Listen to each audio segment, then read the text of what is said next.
बिस्मिल्लाहिर्रहमानिर्रहीम। IHR news international homeopathic revolution news से मैं हूं आपका मेज़बान homeopathic physician doctor Rana Mohammad Sarwar. नाजरीन जीवकार, इस वक्त हम IHR international homeopathic revolution news studio में मौजूद हैं और मेरे साथ स्टूडियो में मेरे दाएं जानब लेजेंड होम्योपैथिक फिजिशियन डॉक्टर इंतहाई काबिल एहतराम ऑनरेबल रिस्पेक्टेबल जनाब मोहतरम शाहद नवीद अंसारी साहब खसूसी तौर पे हमारे स्टूडियो में तशरीफ़ लेके आए हैं और वो उनकी जो ज़ात है, no introduction needed about doctor Shahid Naveed Ansari sahab, उनकी जो ज़ात है वो किसी तारीफ की मोहताज नहीं है और पाकिस्तान की होम्योपैथी की बड़ी बड़ी जो सेलिब्रिटीज़ हैं, जो लेजेंड होम्योपैथिक फिजिशियन डॉक्टर्स हैं पाकिस्तान में, रिसर्चर डॉक्टर, एक्सपर्ट्स होम्योपैथिक तरीका इलाज में, उसमें उनका शुमार जो है वो होता है। और डॉक्टर शाहद नवीद अंसारी साहब जो हैं वो पंजाब होम्योपैथिक मेडिकल कॉलेज डिगलतपुरा में एज ए लेक्चरर प्रोफेसर अपनी ड्यूटी भी सर अंजाम दे रहे हैं और बच्चे जो हैं होम्योपैथिक मेडिकल साइंस के, वो उनके हाथों से जो है बहुत सारे तालिब इल्म हज़ारों की तादाद में वो तालीम हासिल करके तो अपने अपने जो है वो अपने अपने इलाकों में या अपने अपने एरियाज़ में जो है वो होम्योपैथिक प्रैक्टिस करते हुए अपनी ज़िंदगी को कामयाबी के साथ जो है वो बसर कर रहे हैं। और डॉक्टर साहब जो हैं वो अपना क्लिनिक भी करते हैं, तो उनकी जो ज़ात है वो किसी तारीफ की मोहताज नहीं है। मेरे साथ international homeopathic saving movement Faisalabad Pakistan के वाइस प्रेसिडेंट नायब सदर जनाब मोहतरम इंतहाई काबिल एहतराम ऑनरेबल रिस्पेक्टेबल जनाब मोहतरम डॉक्टर कासम रफीक साहब भी मौजूद हैं और होम्यो 5 न्यूज़ जो कि सोशल मीडिया का बेहतरीन नेटवर्क चैनल है उसके वो ऑनर भी हैं और आज वो खुसूसी तौर पे हमारे स्टूडियो में तशरीफ़ लेके आए हैं। पहले डॉक्टर शाहद नवीद अंसारी साहब, हम आपका बेतह दिल से मशकूर है, आपके शुक्रगुजार हैं कि आप अपना कीमती वक्त निकाल के तो हमारे IHR international homeopathic revolution studio में तशरीफ़ लेके आए। हम आपका बहुत थैंकफुल हैं, शुक्रिया अदा करते हैं। और मिस्टर कासम रफ़ीक डॉक्टर साहब, हम आपके भी मशकूर हैं कि आप अपना कीमती वक्त निकाल के जो है वो हमारे स्टूडियो में तशरीफ़ लेके आए। डॉक्टर साहब कैसे हैं आप, मिजाज कैसे हैं आपके? बिल्कुल अल्लाह का शुक्र है, बिल्कुल ठीक ठाक। जी जी, कैसा चल रहा है आपके वो आजकल हाजिरी कैसी है बच्चों की? कॉलेज में आप पढ़ाते हैं पंजाब होम्योपैथिक मेडिकल कॉलेज डिगलतपुरा में, क्या बच्चे रिस्पॉन्स दे रहे हैं? क्या उनका जोशो जज्बा है?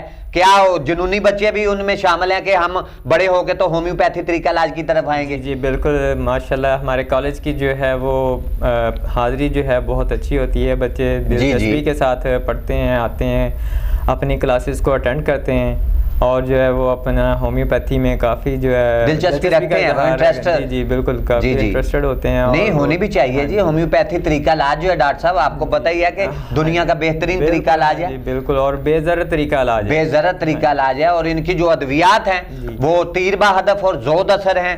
और जो इनकी अद्वियात हैं ये समझ कि जिस तरह मेडिकल जो है ना रिजल्ट देती हैं। जी जी जी, यानी कि जिसको इंसान जो है वो यकीन नहीं कर पाता कि इनके बिल्कुल ऐसे ही मिलते हैं। जी जी, तो इसलिए और इनके जो हैं वो नुकसानात भी साइड इफेक्ट्स जो हैं, जैसे दूसरे एलोपैथी और तरीका तिब्बे यूनानी तरीका इलाज में बहुत सारी मेडिसिन के साइड इफेक्ट होते हैं, बैड इफेक्ट होते हैं, बुरे असरात आते हैं इंसानी बॉडी पे। ऐसा होम्योपैथी तरीका इलाज में ऐसा कुछ नहीं होता है। जी जी, तो जिसकी वजह से अब लोगों का रुझान जो है ना वो बहुत तेज़ी के साथ जो होम्योपैथी की तरफ बढ़ रहा है और लोग जो है इसको बहुत शौक़ के साथ इसको ज्वाइन करते हैं और जो है मुस्तकबिल में होम्योपैथी के अंदर अपनी खिदमत सर अंजाम देने के ख्वाहिशमंद होते हैं। जी डॉक्टर साहब, हमने एक टॉपिक चूज किया है। जी जी, और गुर्दों पे हम बात करेंगे। हमारे जो जिस्म का अहम अज़ो है, किडनीज हमारे जो हैं उनमें पथरियां भी बनती हैं और इस टॉपिक पे हम आज बात करेंगे। और आपके तजर्बात मुशाहदात में कुछ बातें आई हैं जो हम अपने नाजरीन जो हैं उनसे शेयर करेंगे और लोगों को अवेयरनेस देंगे, और ना सिर्फ होम्योपैथी तरीका इलाज के बारे में बल्कि हम बताएंगे कि होम्योपैथी तरीका इलाज में अगर आपके किडनीज में कैलकुलीज स्टोन्स बन जाती हैं तो उसका होम्योपैथी में बेहतरीन ट्रीटमेंट जो है मौजूद है। और अगर इसके बरअक्स देखा जाए तो एलोपैथिक के जो डॉक्टर्स हैं वो मरीज को जो है वो कहते हैं जी आपको वो शुआएं लगेंगी तो वो स्टोन्स जो हैं वो डिजॉल्व हो जाएंगी, या आपका ऑपरेट होगा, सर्जरी आपकी होगी। तो होम्योपैथी में ऐसा नहीं है। होम्योपैथी में मेडिसिन ऐसी मौजूद हैं, बेहतरीन मेडिसिन मौजूद हैं, और मेडिसिन के जादुई, तिलस्माती, मोजजाती, करिश्माती और चमत्कारी असरात के साथ जो है यहाँ हमने देखा, आपके भी तजर्बे में, एक्सपीरियंस में, एक्सपेरिमेंट्स आपने किए हैं, मुशाहदात तजर्बात में आप गए हैं किडनीज के मामलात में, कि गुर्दे में जो किडनीज में स्टोन्स, कैलकुलीज बन जाती हैं, तो अल्लाह की रहमत से 15 दिन या 20 दिन में के अंदर अंदर जो है वो कैलकुलीज स्टोन जो है वो डिसॉल्व हो जाती है। डॉक्टर साहब बताएं इसके बारे में कि क्या कहेंगे आपके गुर्दों की अहमियत, इंसानी बॉडी में इसकी अहमियत क्या है, और ये जो पत्थरियां बनने का अमल है गुर्दों में, उसके बारे में थोड़ा सा हमारे नाजरीन को वो बताएं आप। जी डॉक्टर साहब, सबसे पहले तो मैं आपका नहायत मशकूर हूँ कि आपने मुझे जो है वो अपने स्टूडियो में दावत दी और हमें अपनी जो है नॉलेज शेयर करने का मौका फराहम किया, और लोगों के अंदर जो है वो किडनी स्टोन और डायलिसिस के जो आजकल बढ़ते हुए केसेस हैं उनके बारे में आगाही फ्राहम करने के हवाले से आपने जो है हमें मदऊ किया है, तो इसके लिए मैं आपका नहायत ही मशकूर हूँ। Thank you. और आपका शुक्रगुज़ार हूँ। तो नहमदुहु व नसल्ली अला रसूलिहिल करीम, अम्मा बाद, फ़ऊज़ु बिल्लाहि मिनश शैतानिर रजीम, बिस्मिल्लाहिर रहमानिर रहीम। तो अब डॉक्टर साहब, जैसे डॉक्टर साहब आपने पूछा है कि हमें गुर्दों के बारे में बताएं, तो सबसे पहले मैं अपने देखने वाले तमाम नाजरीन को जो है ना गुर्दों के अहमियत के बारे में, कि गुर्दे जो हैं इंसानी जिस्म के अंदर इनका क्या किरदार है, उसके बारे में मैं थोड़ी सी गुफ्तगू करूँगा, डिस्कस करूँगा। गुर्दे जो हैं ये इंसानी जिस्म का बहुत ही अहम उज़व हैं, और ये निज़ाम अखराज यानी जो इंसान का एक्सक्रीटरी सिस्टम है उसका एक बहुत अहम उज़व है, यानी इसका ऑर्गन है। गुर्दे जो हैं इंसानी जिस्म के गुर्दे जो हैं ये दो अहम काम सारे अंजाम देते हैं, जिनमें से सबसे अहम काम जो है वो ऑस्मो रेगुलेशन है, और दूसरा उनका काम जो होता है वो थर्मो रेगुलेशन है। जी जी। अब मैं थोड़ा सा आपको ये बताऊंगा कि ऑस्मो रेगुलेशन क्या होती है। ऑस्मो रेगुलेशन होती है कि इंसानी जिस्म के अंदर पानी के तवाज़ुन को कायम रखना। जब तक इंसानी जिस्म के अंदर पानी का तवाज़ुन कायम रहता है तो इंसान जो है वो तंदुरुस्त रहता है। जी जी। जैसे ही पानी का तवाज़ुन जो है वो ख़राब होता है तो इंसान के अंदर बहुत सारी बीमारियां जो है वो जन्म लेना शुरू कर देती हैं। जी जी। तो इसलिए गुर्दों का जो सबसे इम्पोर्टेंट और सबसे अहम काम है वो ये है ऑस्मो रेगुलेशन का। इसके बाद जो गुर्दे दूसरा सबसे अहम काम सर अंजाम देते हैं वो है थर्मो रेगुलेशन। जी। थर्मो रेगुलेशन यानी कि जिस्म का दर्जा हरारत बरकरार रखना, क्योंकि हमारा जिस्म जो है ये मौसम के हिसाब से, बाहर वाले टेम्परेचर के हिसाब से अपने जिस्म के दर्जा हरारत को बरकरार रखता है। जी जी। और ये जिस्म का जो दर्जा हरारत बरकरार रखना है, इसमें गुर्दों का सबसे अहम काम है। गुर्दे जो हैं वो जिस्म के दर्जा हरारत को बरकरार रखते हैं।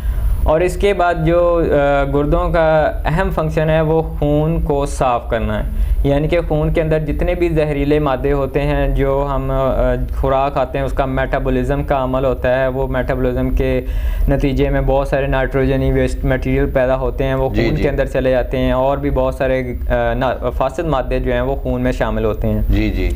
तो वो जो है तो गुर्दे जो हैं ये फासिद मादों को रिलीज करने में आसानी पैदा करते हैं। जी बिल्कुल। वो क्या करते हैं कि जब हमारा ब्लड जो है वो गुर्दों में से गुजरता है तो वो एज अ फिल्टर पेपर के ऊपर गुर्दों में से जो फासिल मादे होते हैं उनको फिल्ट्रेट करके पेशाब बनाकर जिस्म से एक्सक्रीट आउट कर देते हैं, जिनका यूरिनेशन बन के तो वो खारिज हो जाते हैं। जी। तो इस तरह से जो फासिल मादों का अखराज है वो गुर्दों का एक बहुत इंपॉर्टेंट काम है। अगर ये फासिल मादे हमारी बॉडी में रह जाएं कुछ घंटों तक, जी जी, तो ये बहुत जहरीले जो है वो केमिकल्स पैदा कर देते हैं, जिससे इंसान की बॉडी जो है वो उसके अंदर और भी बीमारियां जन्म ले सकती हैं, और हत्ता कि जो है वो अगर इनका दौरानिया कुछ बढ़ जाए तो इंसान की डेथ भी वाक़या हो सकती है। यानी कि ये डेंजरस होते हैं नाइट्रोजनी मादे और यानी कि कीमियाई मरकबात, तो ये इससे इंसान की जो ना डेथ भी हो सकती है। इसके अलावा इसके बाद जो गुर्दों का एक बड़ा अहम काम है वो ये है कि ये हमारे हार्मोन्स लेवल्स को जो है ना वो मेंटेन रखते हैं, उनके तवाज़ुन को भी बरकरार रखते हैं, कि हमारे जिस्म के अंदर जितने भी हार्मोन्स वगैरह होते हैं उनको मेंटेन रखते हैं। जी जी। उनमें से एक बहुत ही इम्पोर्टेंट हार्मोन है जिसको हम कहते हैं एरिथ्रोपोटीन हाँ जी, हार्मोन है, हमारे जिस्म का अहम हार्मोन है, और इसका काम होता है हमारे रेड ब्लड सेल्स को बनाना। जी जी। तो ये हमारे खून के सुर्ख खलियात को बनाने में मदद फराहम करते हैं, और जो गुर्दे हैं इसको पैदा करते हैं, यानी कि इस हार्मोन को पैदा करते हैं और खून को खलियात बनाने में अहम किरदार अदा करते हैं। जी, इसके अलावा जो है गुर्दों का और बड़ा अहम काम है वो है मेटाबॉलिज्म का, यानी कि ये हमारे जिस्म के अंदर होने वाले मेटाबॉलिज्म के निज़ाम को भी काफ़ी कंट्रोल करते हैं। मेटाबॉलिज्म कहते हैं कि हमारे अंदर जितने भी कीमियाई मरकबात केमिकल रिएक्शन हो रहे थे उनको हम कहते हैं मेटाबॉलिज्म। ठीक है, मेटाबॉलिज्म भी फिर दो तरह के आगे होते हैं, इनमें एक कैटाबॉलिज्म और एक एनाबॉलिज्म है। जी जी। लेकिन गुर्दों का हम जनरल बात करेंगे कि गुर्दे जो है ना वो मेटाबॉलिज्म का काम करते हैं। इसके अलावा ये विटामिन डी जो है उसके इस्तेहाला यानी उसकी डीकम्पोज मेटाबॉलिज्म करने में भी बहुत अहम किरदार सर अंजाम देते हैं। जी जी। इसके अलावा और भी जो हैं वो जिस्म के अंदर बहुत सारे जो है अफ़ाल सर अंजाम देते हैं गुर्दे जो हैं।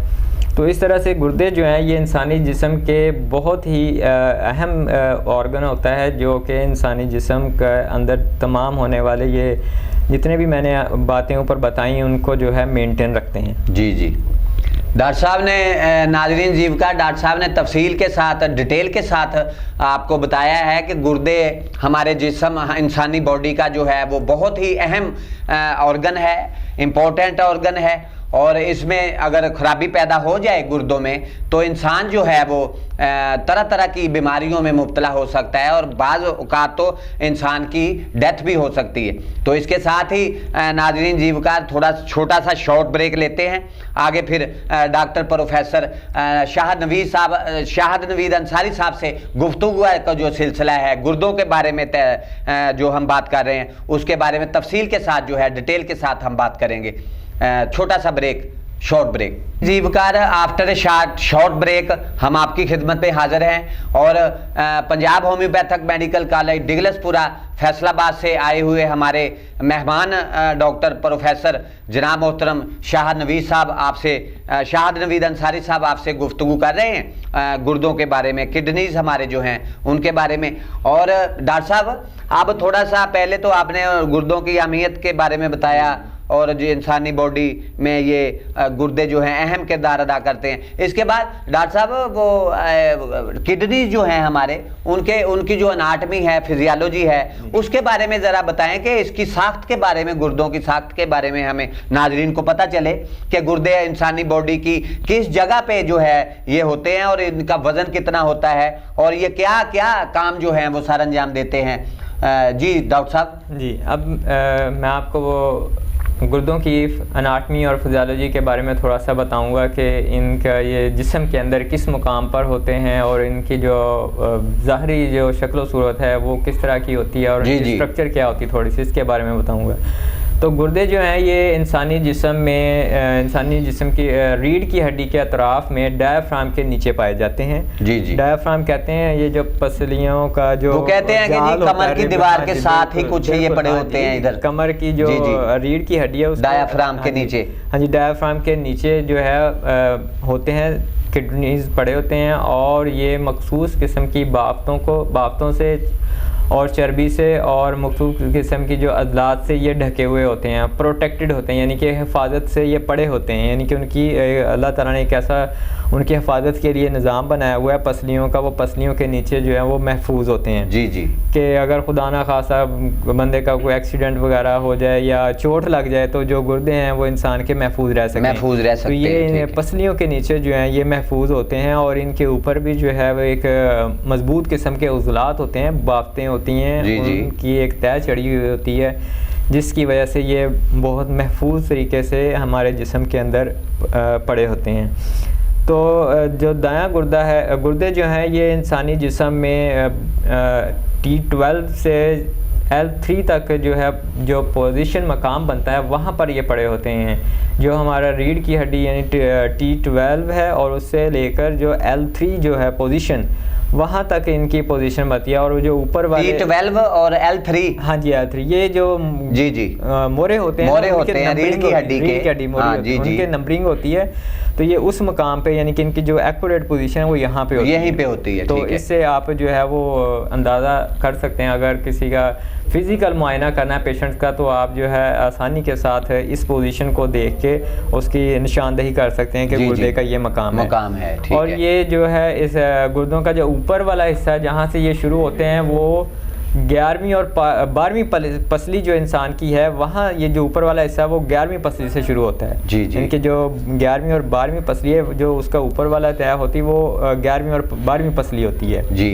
तो इसके बाद जो है ये इसका जो साइज़ होता है, इसका साइज़ तकरीबन 11 से लेकर 14 सेंटीमीटर ये लंबाई में होता है। 11 से 14 सेंटीमीटर लंबाई में ये होते हैं जी, होते हैं। और इनकी जो चौड़ाई है, किडनीज हमारे, हाँ जी, किडनीज औसतन ये मैं आपको इसका साइज बता रहा हूँ, यानी कि जो वर्ल्ड लेवल पे जो इसको माना जाता है, ये तकरीबन 11 से 14 होता है सेंटीमीटर। 11 से 14 सेंटीमीटर तक ये लंबे होते हैं। हाँ जी, लंबे लंबाई में, ठीक है। और चौड़ाई जो है इनकी होती है 6 से लेकर 7 सेंटीमीटर, 6 से 7 सेंटीमीटर तक इनकी जो चौड़ाई होती है, 6 से 7 सेंटीमीटर। और मोटाई जो है ये 4 से 5 सेंटीमीटर, 4 से 5 सेंटीमीटर इसकी मोटाई होती है। मोटाई 4 से 5 सेंटीमीटर। जी। और इनकी जो ज़ाहरी शक्ल सूरत है, ये जिस तरह लोबिये का बीज आपने देखा होगा, लोबिये के बीज जैसी इसकी शक्ल होती है, या आप इसको जिस तरह मूंगफली का दाना होता है उस तरह की इसकी शेप होती है। और इसका जो रंग है वो होता है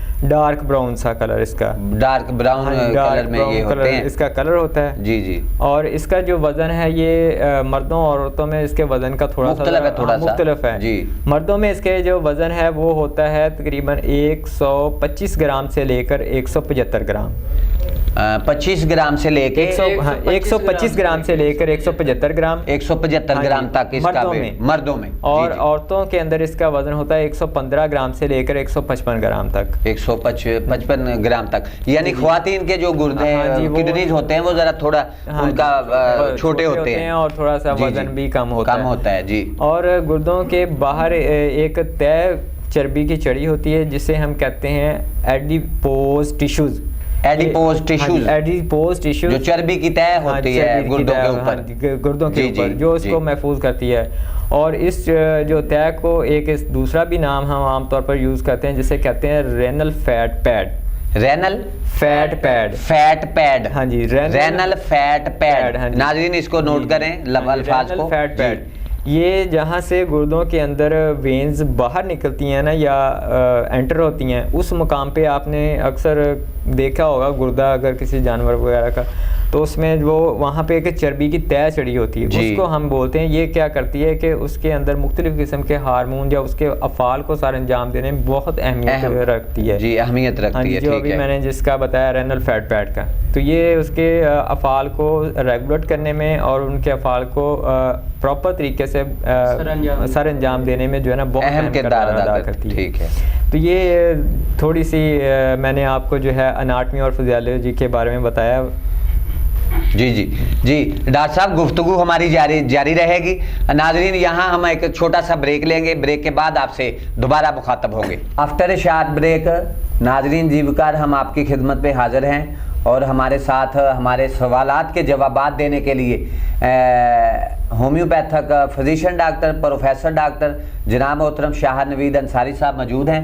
डॉक्टर साहब, काफ़ी सारी हमने गुर्दों के बारे में गुफ्तगू की है, गुर्दों के अफ़ाल, गुर्दों की अहमियत, ये इंसानी अनाटमी और फिजियोलॉजी के हवाले से भी हम बात कर चुके हैं। और डॉक्टर साहब, गुर्दों में जो पत्थरी बनने का अमल है उसकी वजूहात के बारे में बताएं कि गुर्दों में जो किडनीज में कैलकुली स्टोन बनती हैं पेशेंट्स के, लोगों के गुर्दों में, तो उसकी वजूहात क्या है कि क्यों, कैसे बनती हैं, क्यों बनती हैं, ये किस तरीके से बनती हैं, इसके बारे में हमें थोड़ा सा आगाह करें, हमारे नाजरीन को भी इसके बारे में इल्म हो।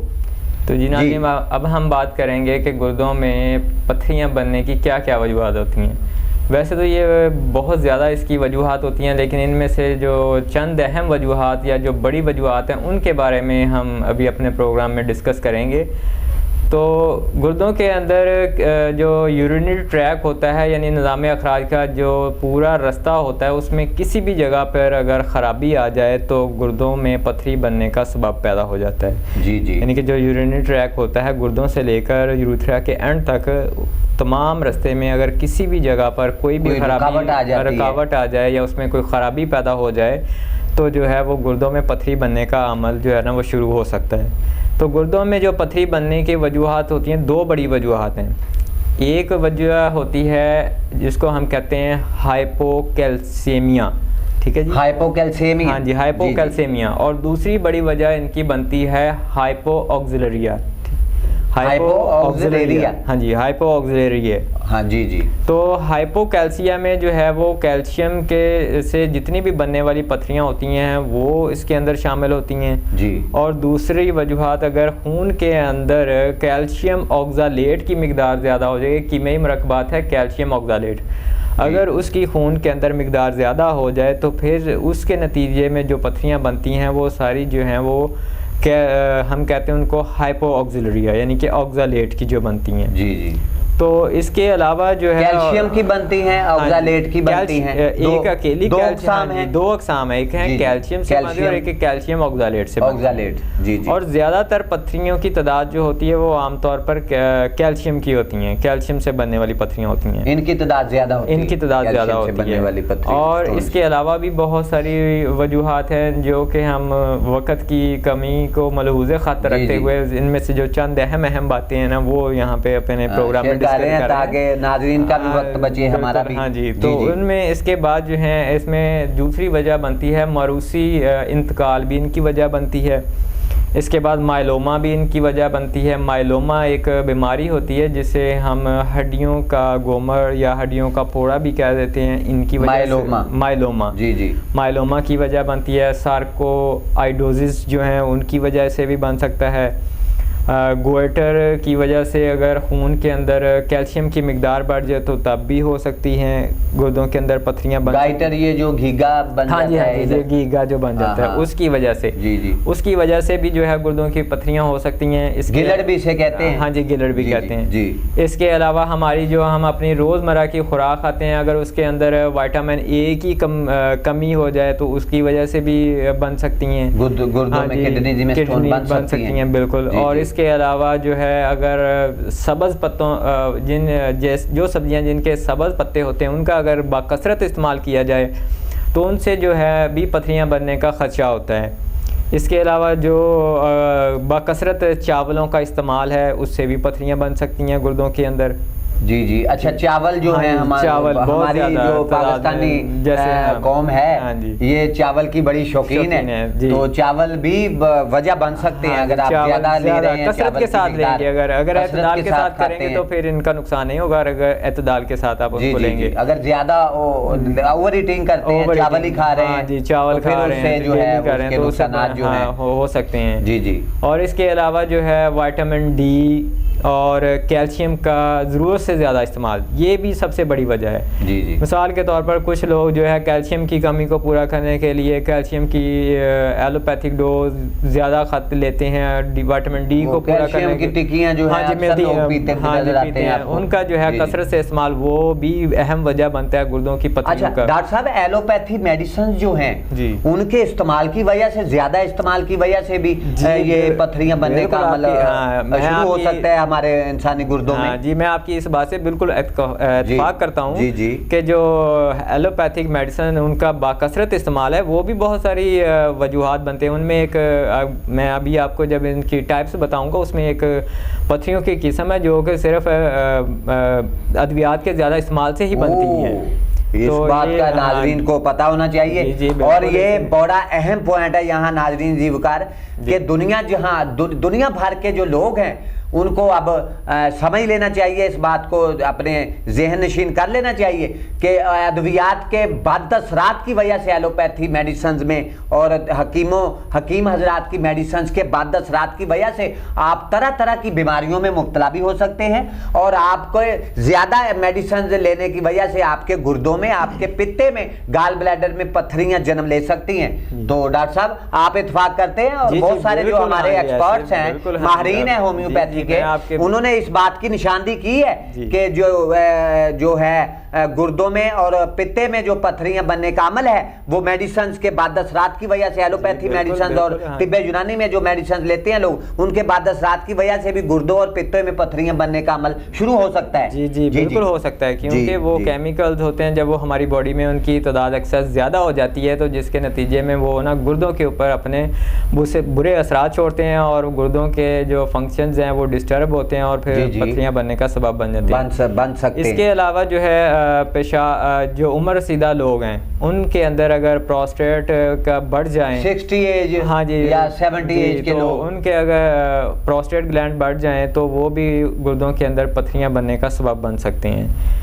जी जी, प्रोस्टेट ग्लैंड हाँ जी। बढ़ने से भी जो है हाँ जी। वो गुर्दों में पथरियां बनने का अमल हाँ जो जी, है तो वो नाज़रीन को एक मैं शुरू हो और सकता हाँ है। जी और भी जो हमारे तजर्बे में एक बात आई है कि अक्सर लोग गर्मियों के अंदर ना पानी बहुत कम इस्तेमाल करते हैं, कम पीते हैं पानी, तो जी, वो जी। जो पानी कम पीते हैं गर्मियों के मौसम में, तो वो भी जो है ना गुर्दों की पथरी बनने का बहुत अहम सबब बनती हैं। जी, जी, उसकी पानी वजह की ये कमी होती की वजह से है भी। पानी की कमी की वजह से। जी जी बिल्कुल, पानी की कमी की वजह से क्या तो होता है, डॉक्टर साहब आप तो dehydration अक्सर हो- कहते हैं अपने बच्चे जो आपसे पढ़ते हैं उनको मैंने अक्सर सुना है आपको कि जी रोजाना 5 लीटर पानी जो है वो पीना चाहिए। बिल्कुल पीना चाहिए, हाँ जी।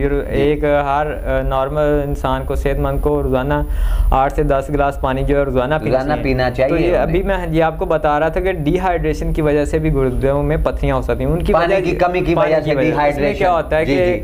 खून जो है वो गाढ़ा हो जाता है और जब वो गुर्दे उनको फिल्टर करते हैं तो उनको वो मुश्किल पेश आती है। तो उसकी वजह से गुर्दों के जो अफ़ाल हैं वो मुतासर होते हैं और उनकी वजह से जो है ना गुर्दों के अंदर पथरी पैदा होने का भी वो सबब बन सकते हैं। तो इस तरह से और भी वजूहात हैं, लेकिन अभी जो इम्पोर्टेंट और अहम वजूहात थी वो हमने आपके साथ जो है वो डिस्कस की हैं। तो अब मैं आपको बताता हूँ कि इनकी जो मुख्तलिफ इक़साम के बारे में। हाँ जी, अब मैं आपको जो ना गुर्दों की मुख्तलिफ के जो पथरियाँ पाई जाती हैं उनकी इक़साम के बारे में बताऊँगा कि वो कौन कौन सी होती हैं। नहीं वो तो आपने बताया नहीं है कि ऑक्सालेट और दूसरा कैल्शियम। नहीं, वो मैंने आपको उसकी वजूहात में बताया था। जी जी, अच्छा कि जो गुर्दों में पथरियाँ बनने की जो 2 बड़ी वजूहात बनती हैं वो इन 2 मुरक्कबात की वजह से बनती हैं। यानी कि वो जो पथरी की इक़साम है, अक़साम कितनी जी, अब मैं अक़साम आपको है? पथरी जी, जी। की अक़साम इसके बताऊंगा बारे में नाज़रीन को हाँ भी जी, इल्म वो होना मैं चाहिए। अपने नाज़रीन को बताऊंगा कि ये जी, जी। अक़साम के बारे में। पहले जो मैंने नाम लिए थे वो थे उनकी वजूहात बनते हैं सारी जी, बनने के लिए। जी जी जी। तो सबसे ज़्यादा तादाद में पाई जाती हैं वो कैल्शियम ऑक्सालेट की हैं। कैल्शियम ऑक्सालेट की तकरीबन जो है वो 70% पथरियों की किस्म होती है कैल्शियम ऑक्सालेट। जी जी, 70%। हाँ जी, 70%। और ये सबसे ज़्यादा तादाद में पाई जाती हैं। ये सख्त होती हैं, इनकी जो फिजियोलॉजी है, देखने में जो साख्त है ये सख्त होती हैं और बाहर वाली जो सतह होती है वो होती है खुरदरी। जी जी।